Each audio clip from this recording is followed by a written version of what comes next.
Channel again, as we are continuing MCQ series on financial accounting. Now we are going to discuss the third session of MCQ on financial accounting. So let us ready.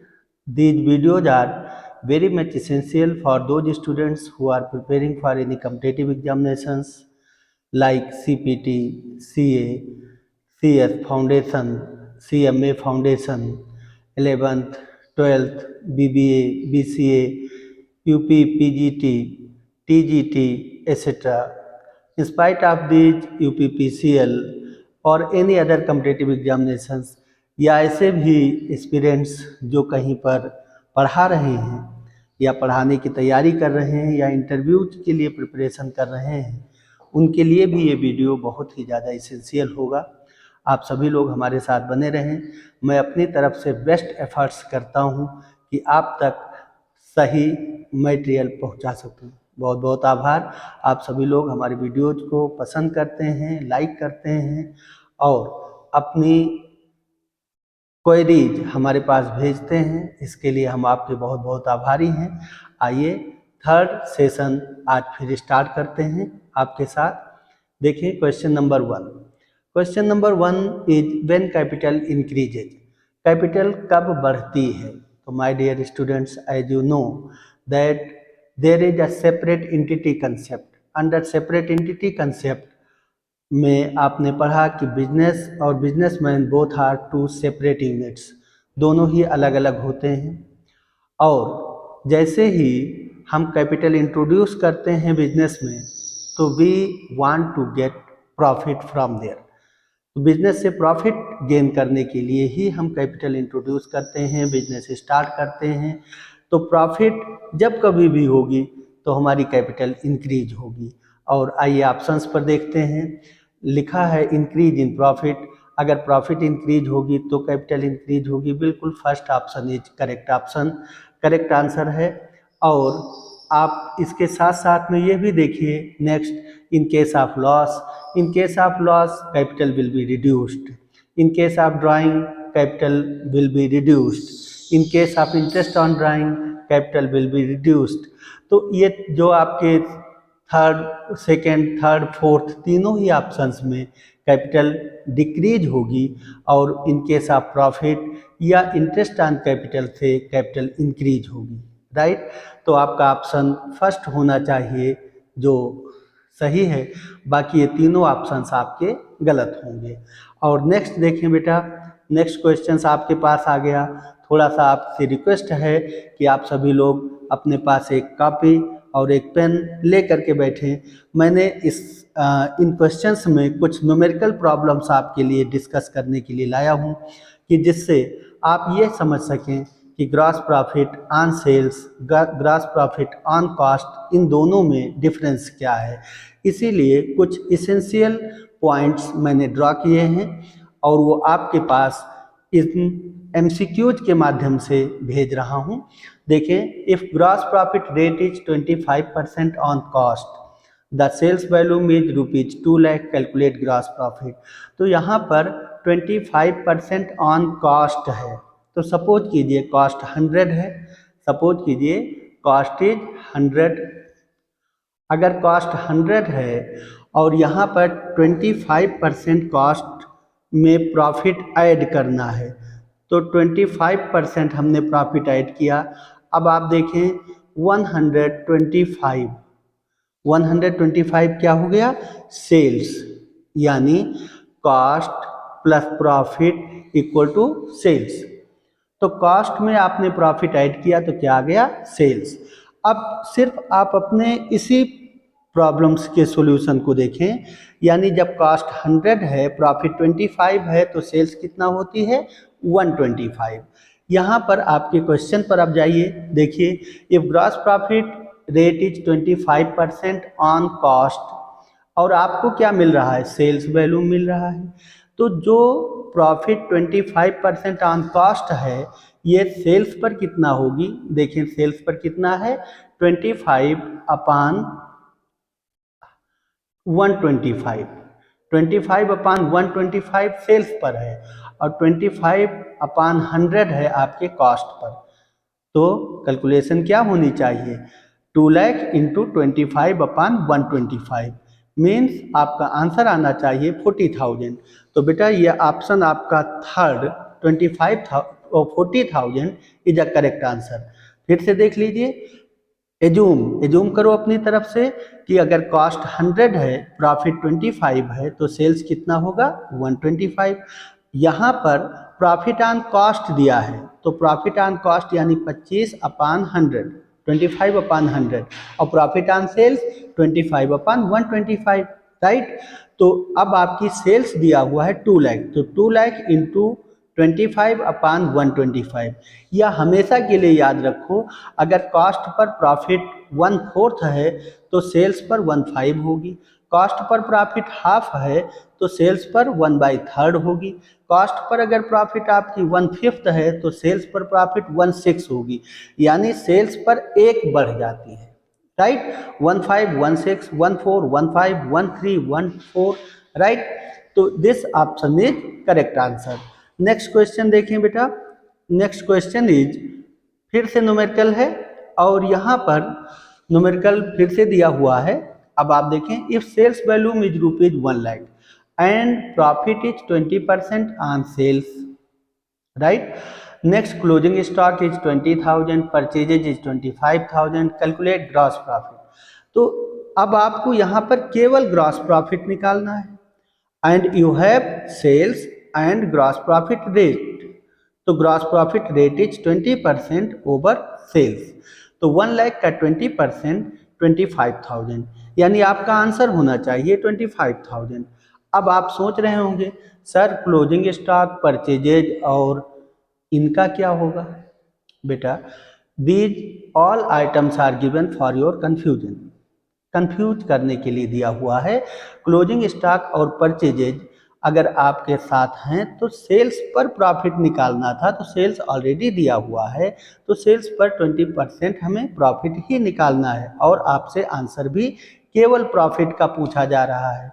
तो therefore your right answer should be third 25,000, right. आगे ये सभी हमें नहीं देखने हैं, closing stock, purchases, wages या carriage inward, carriage outward etcetera, right. Next देखिए बेटा, नेक्स्ट क्वेश्चन है आपके पास, if cost of good sold, cost of good sold is 2,50,000, gross profit rate is 25% on sales. फिर से आपके पास ऐसे ही क्वेश्चन आ गया कि कॉस्ट ऑफ गुड सोल्ड यानी कॉस्ट दिया हुआ है और प्रॉफिट आपको किस पर निकालना है, ऑन सेल्स निकालना है। तो सपोज कीजिए कि कॉस्ट इज 100, सपोज कीजिए कॉस्ट इज 100 और प्रॉफिट 25% ऑन सेल्स है और सेल्स नहीं मालूम है, राइट। तो आप क्या करेंगे, कॉस्ट नहीं 25% ऑन सेल्स, तो सेल्स मानिए 100, हमने एज्यूम कर लिया कि सेल्स 100 है, 25% ऑन सेल्स प्रॉफिट है, तो 25 विल बी प्रॉफिट। तो प्रॉफिट आप क्या करो, सेल्स से जब प्रॉफिट माइनस करोगे तब आपकी कॉस्ट आएगी, तो ये प्रॉफिट है, प्रॉफिट को आपने माइनस कर लिया, अब कॉस्ट आ गई आपकी 75, 75 आपकी कॉस्ट हो गई, राइट।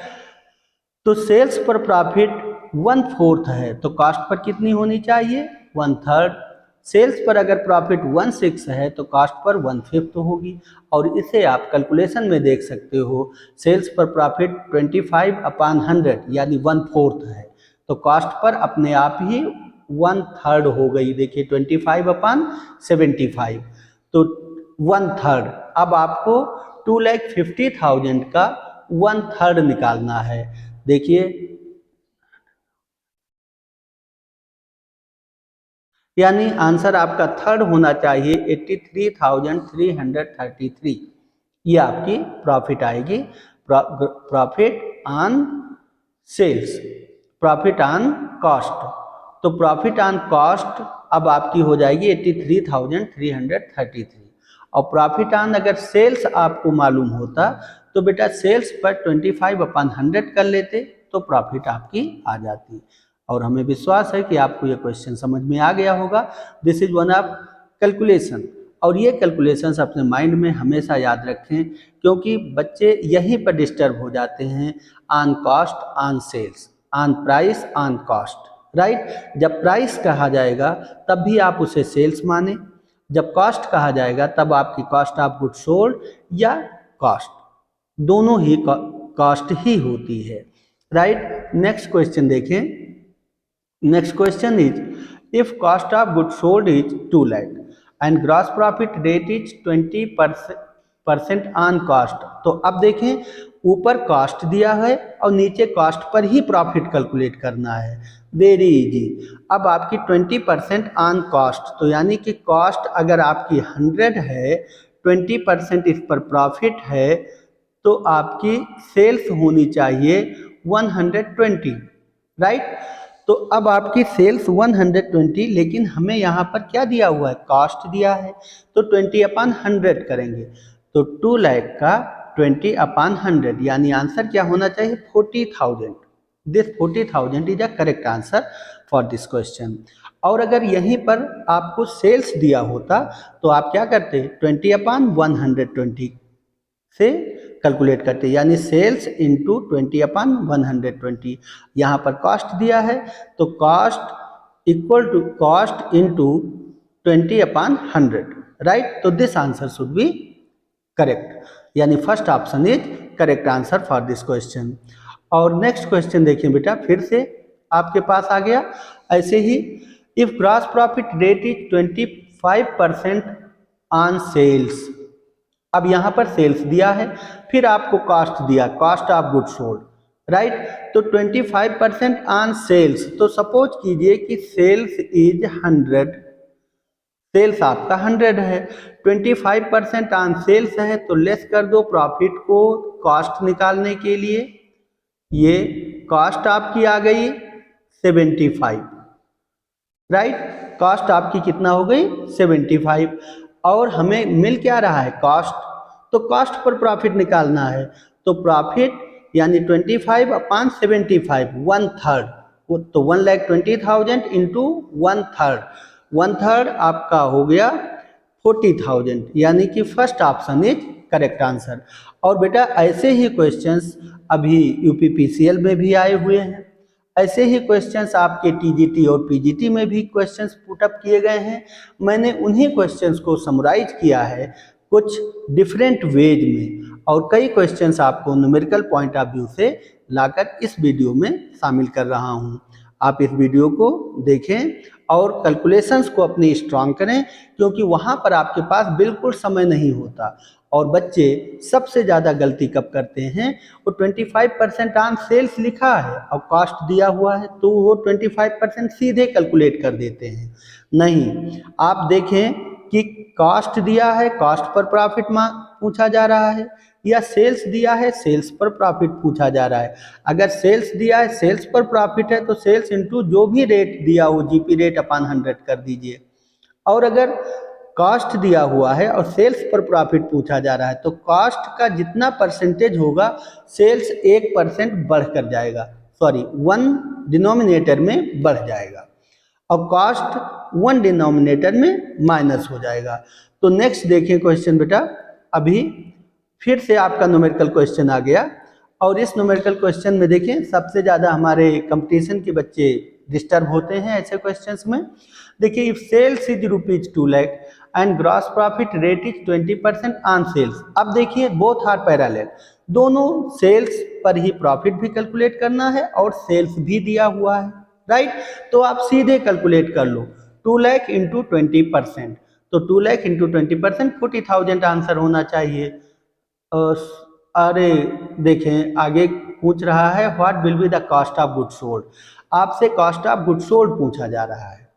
तो बेटा देखो, सेल्स से प्रॉफिट माइनस करोगे तो कॉस्ट ऑफ गुड सोल्ड आ जाएगी। तो सेल्स से 20% प्रॉफिट है आपका 40,000, तो 2 लाख माइनस 40,000 कितना हो गया, 2 लाख रुपीज आपकी सेल्स है, और इसी सेल्स पर 20% प्रॉफिट है, ठीक, तो दैट इज 40,000। तो जब आप 2 लाख से 40,000 माइनस कर देंगे तो आपके पास आंसर क्या आना चाहिए, 1,60,000। This 1,60,000 is a correct answer, यानी first option is correct, right. तो फर्स्ट ऑप्शन आपका क्लियर होगा। अब आपको समझ में आ गया होगा कि सेल्स दिया हुआ है और सेल्स पर ही जीपी रेट है, तो सेल्स से जीपी रेट माइनस किया मैंने, कॉस्ट आ गई, और कॉस्ट से हमने कॉस्ट ऑफ गुड्स सोल्ड निकाल लिया, यानी सेल से प्रॉफिट माइनस करने के बाद कॉस्ट आ जाएगी, कॉस्ट ऑफ गुड्स सोल्ड आ जाएगा। इस क्वेश्चन को बेटा ऐसे भी कैलकुलेट कर सकते थे कि GP rate is 20% on sales. तो सपोज कीजिए कि सेल्स है आपकी 100 है, सपोज कीजिए कि सेल्स आपका 100 है, राइट। इसमें 20% प्रॉफिट है, तो कॉस्ट कितनी होनी चाहिए, 80, राइट। तो आप ऐसा भी कर सकते थे, सेल्स 2 लाख इंटू 80/100, तो सेल्स 2 लाख इंटू 80/100, तब भी आपका आंसर क्या आता, 1,60,000। और यहाँ पर देखिए सेल्स प्रॉफिट, तो सेल्स से प्रॉफिट माइनस किया तो आपके पास क्या आता है, कॉस्ट आ जाएगा, राइट। तो आप चाहो तो 80/100 भी करके निकाल सकते हो, या टोटल सेल्स से टोटल ग्रॉस प्रॉफिट माइनस कर दीजिए तो आपके पास कॉस्ट ऑफ गुड्स सोल्ड आ जाएगा, राइट बच्चों। तो नेक्स्ट देखें, और नेक्स्ट क्वेश्चन फिर से न्यूमेरिकल है, और इस न्यूमेरिकल प्रॉब्लम्स में अब आप देखें कि क्या दिया हुआ है। If gross profit is ₹5 lakh, dividend received ₹1 lakh, loss on sale of assets ₹50,000, other business expense ₹3,20,000, calculate operating profit. तो first of all it is very essential to know what is operating profit. Operating profit are those profit which is generated from operation of business. It means there should be no any room, no any place for non-operating expenses, non-operating incomes, right? तो अब आपसे पूछा जा रहा है कि operating profit कितना आएगी। तो बेटा देखो ग्रॉस प्रॉफिट 5 लाख है, ले लिया, केवल ऑपरेटिंग खर्चे ही माइनस करने हैं। तो आप देखें कि यहाँ क्या दिया हुआ है, डिविडेंड रिसीव्ड नॉन ऑपरेटिंग है क्योंकि ये बिजनेस से नहीं है, ये इनकम बिजनेस से रिलेटेड नहीं है, इसलिए नॉन ऑपरेटिंग हो गया। Loss on sale of assets, this is not operational expense, इसे भी छोड़ दो। अदर बिजनेस एक्सपेंस 3,20,000 दिया हुआ है, तो 3,20,000 बिजनेस का एक्सपेंस है, तो बिजनेस का एक्सपेंस क्या होगा, ऑपरेटिंग एक्सपेंस होगा, राइट। तो बिजनेस का एक्सपेंस आप इसमें से माइनस कर दो, तो 5 लाख माइनस 3,20,000, 5 लाख रुपीज आपकी टोटल ग्रॉस प्रॉफिट है, और इस ग्रॉस प्रॉफिट में से 3,20,000 माइनस कर दीजिए। तो 3,20,000 माइनस करने के बाद आपका आंसर आना चाहिए 1,80,000, राइट। तो 1,80,000 फर्स्ट आंसर आपका आ जाएगा। और हमारे बच्चे कंफ्यूज हो जाते हैं, अभी अभी ऐसे ही सेम क्वेश्चन पीजीटी में भी आया हुआ था। पीजीटी में, राजस्थान के पीजीटी में सेम टाइप के क्वेश्चंस आए हुए थे।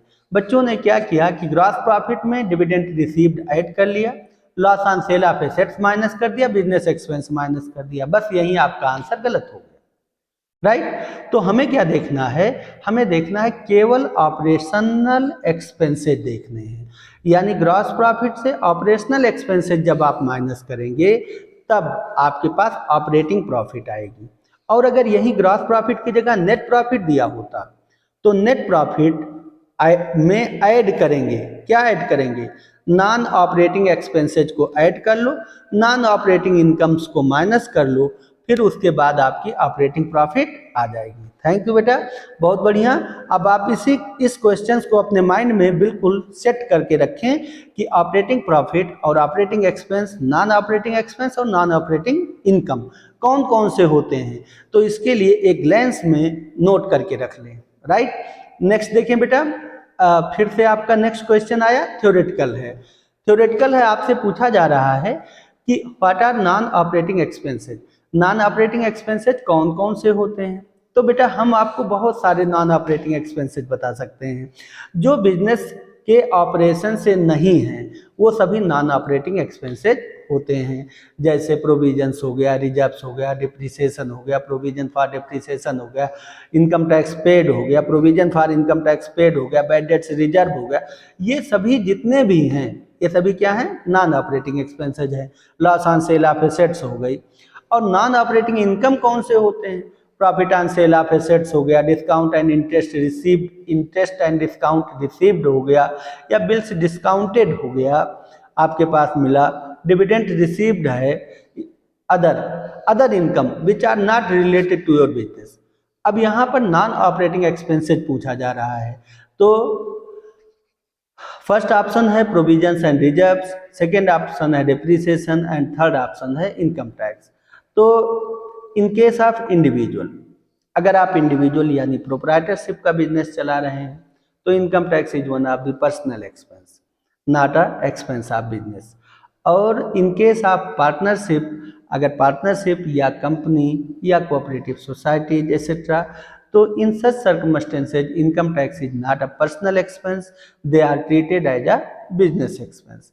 तो यहाँ पर हम एज अ प्रोप्राइटरशिप अगर देखते हैं तो प्रोविजंस एंड रिजर्व्स, डेप्रिसिएशन और इनकम टैक्स ये सभी हमारे नॉन ऑपरेटिंग एक्सपेंसेज हैं। All of the above means आपका आंसर होना चाहिए ऑल ऑफ द अबव। यहाँ पर पूरे आंसर आपके सही हैं, सभी नॉन ऑपरेटिंग एक्सपेंसेज के पार्ट हैं। नेक्स्ट क्वेश्चन देखें, what are non operating income.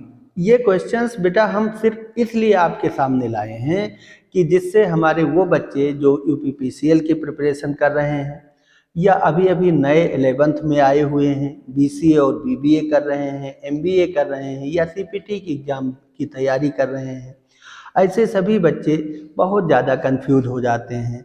Operating expense कौन सा है, नॉन ऑपरेटिंग एक्सपेंस कौन सा है, ऑपरेटिंग इनकम क्या होती है, नॉन ऑपरेटिंग इनकम क्या होती है। तो इस क्वेश्चन से आपको समझ में आ जाएगा कि नॉन ऑपरेटिंग इनकम्स कौन कौन सी होती हैं। देखें, डिविडेंड, अभी आपको हमने बताया कि dividend, interest received, speculation income, तो these incomes are not related to your business, they are not from operation of your business, so therefore such incomes are included in non operating incomes।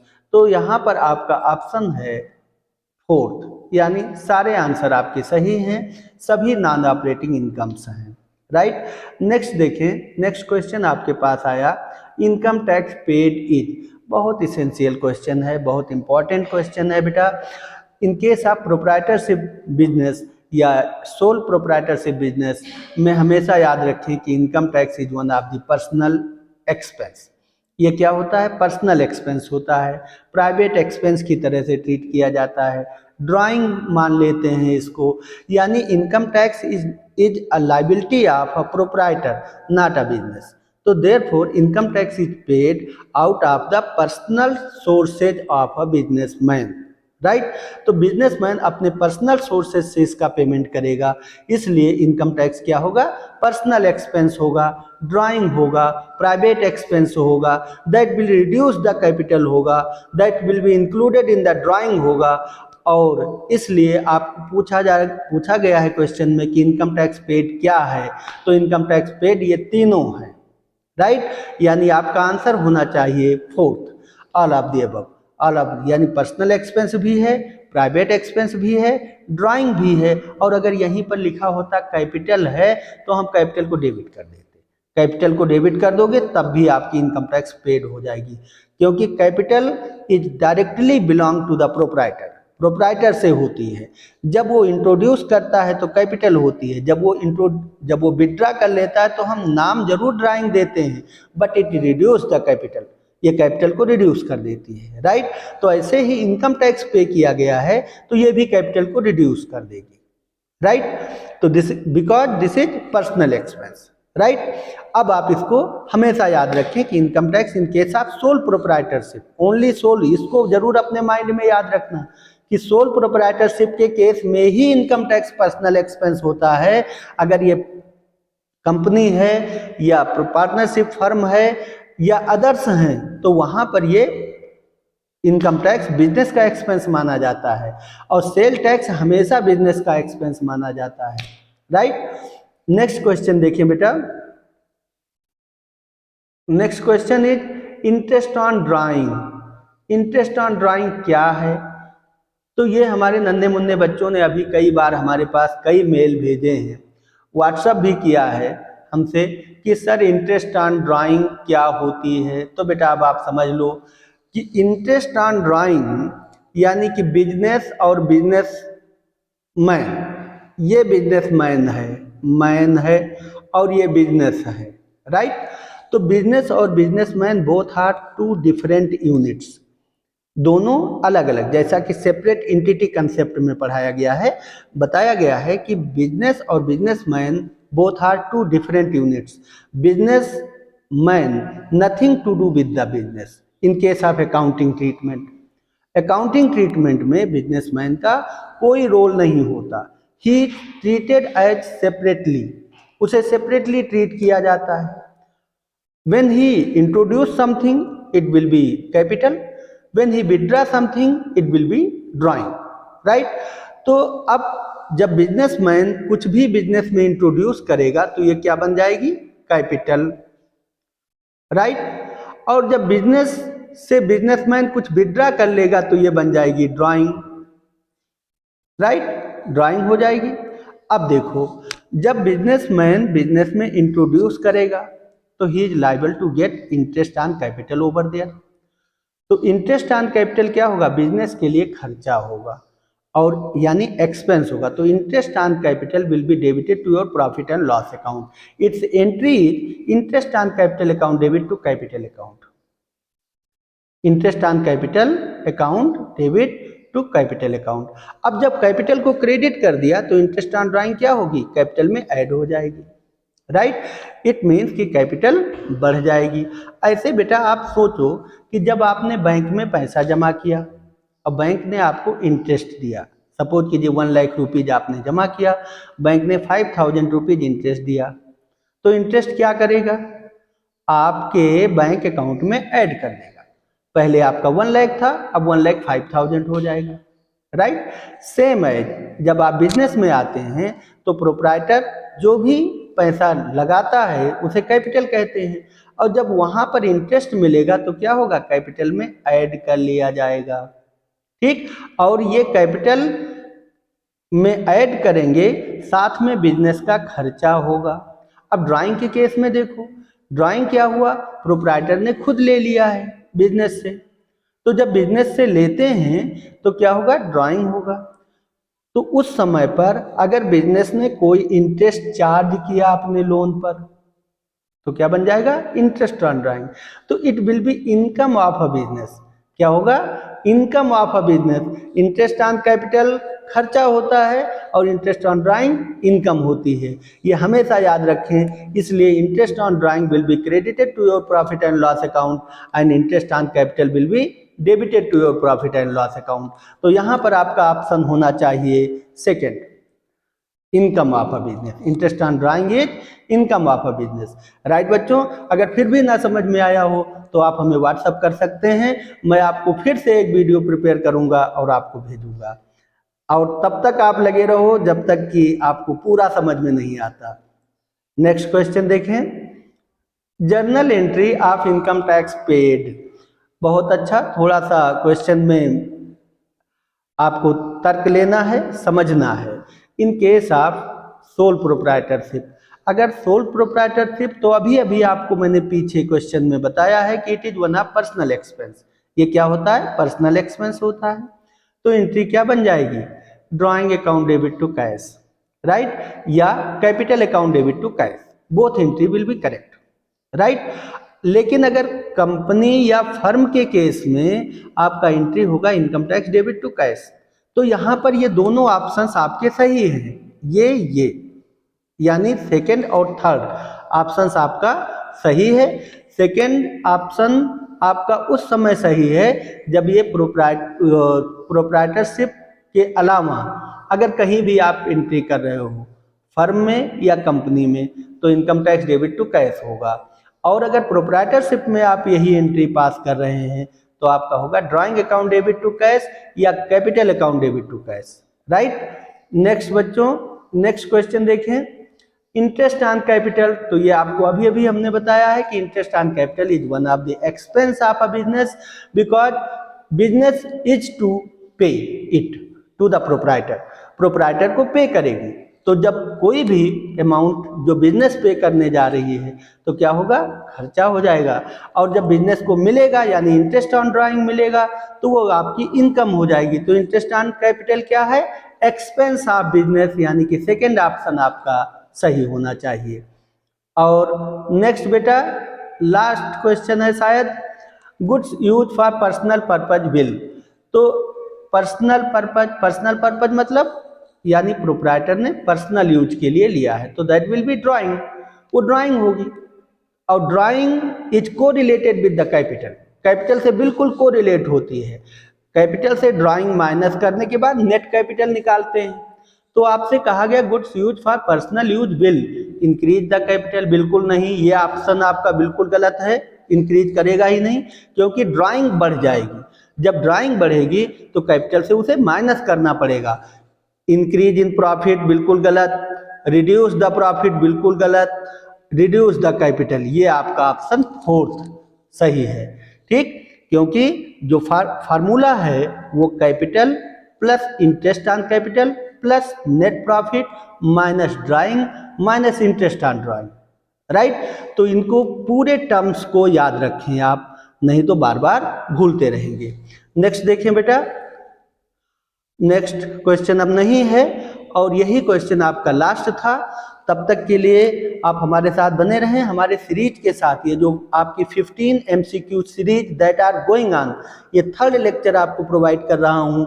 अभी मैं तब तक ऐसे lectures बनाता रहूँगा, MCQs आपको देता हूँ जब तक फाइनेंशियल अकाउंट टोटली खत्म ना हो जाए, राइट। आप हमारे साथ बने रहें, आपके व्यूज आते हैं, हमें बहुत अच्छा लगता है। आप हमारे चैनल को सब्सक्राइब करें और इसे आगे बढ़ाएं, अपने दोस्तों को भी शेयर करें, अपने कलीग्स को भी शेयर करें, ताकि वो सब लोग भी हमारे इस वीडियो से बेनिफिट पा सकें।